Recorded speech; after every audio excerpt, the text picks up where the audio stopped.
On the outskirts of Belfast, turning trees into wrecking machines. Preparations made ahead of time, but as it approached, the storm strengthened still. It surged, flooding an aquarium car park in Galway, less so in daytime. Just measuring these winds, a mighty task in itself. This was the strongest ever recorded storm here, winds up to 114 miles an hour. A nationwide red warning, nationwide destruction, hundreds of thousands of homes and businesses left without power. In Northern Ireland too, Eowyn made its destructive mark, hitting power lines, tearing off roofs.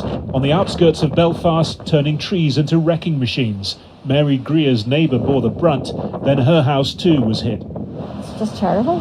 We're just living in fear every time there's a wind.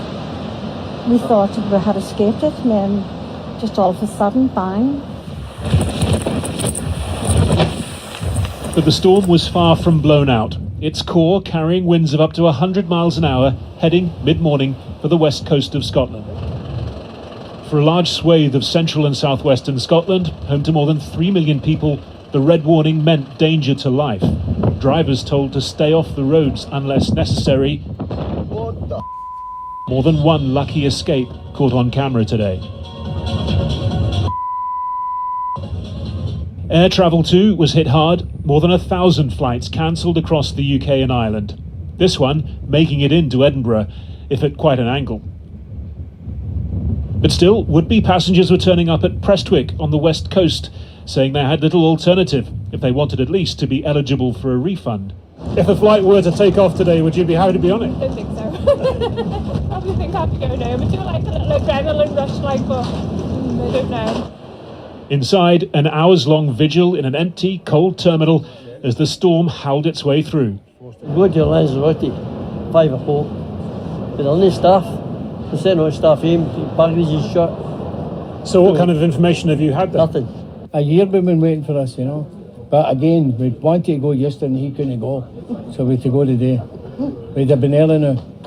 Well, I mean, at least you have someone to blame for all this. He's to blame for everything. For most, though, this was decidedly a day for staying home. In Kilmarnock's debris-strewn centre, almost every business was closed, ageing buildings overcome by a history-making. As their winds make their way, weakening to the east, those affected will be assessing damage, making repairs, wondering about insurance premiums. And as climate change accelerates, say scientists, so too will the frequency of these extreme weather events.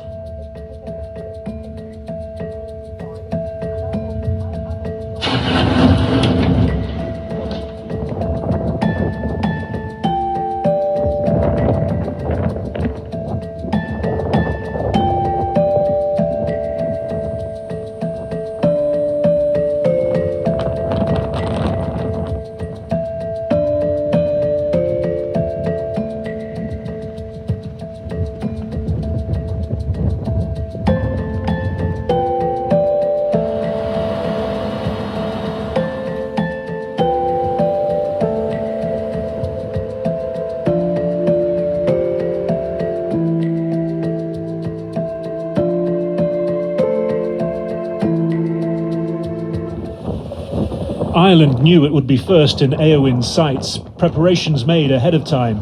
But as it approached, the storm strengthened still. It surged, flooding an aquarium car park in Galway. Debris scattered.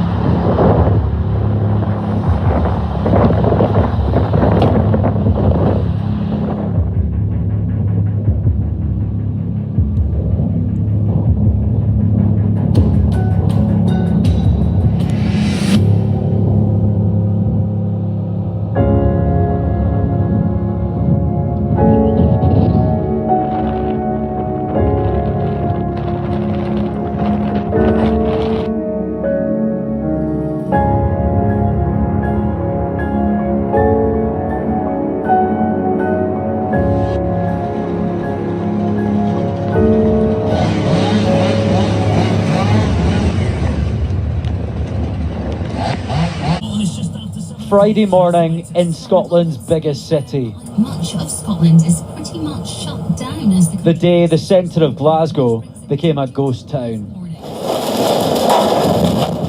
And here's why: a danger to life. An order to remain indoors as hurricane-force winds ripped through the country. This is Scotland's busiest shopping street, and look at it, hardly a soul in sight, every single shop closed. It has a similar feel to those grim first early days of the COVID lockdown. Well, actually, I think there's still more people out during COVID though, because we could go out for a walk, couldn't we? Well, we went into the boots, like the pharmacist is open. It's like a ghost town. We thought we'd spend an hour or two in here, but it's shut down. We're used to the wind. This is nothing for us. This is nothing for us. This, the city soundtrack, the usual noise of traffic replaced with the eerie whistle of the wind. It's gonna go. It's gonna go.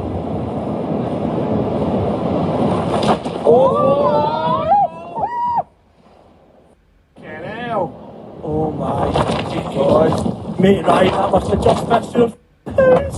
So you saved me. I got it. Oh my God.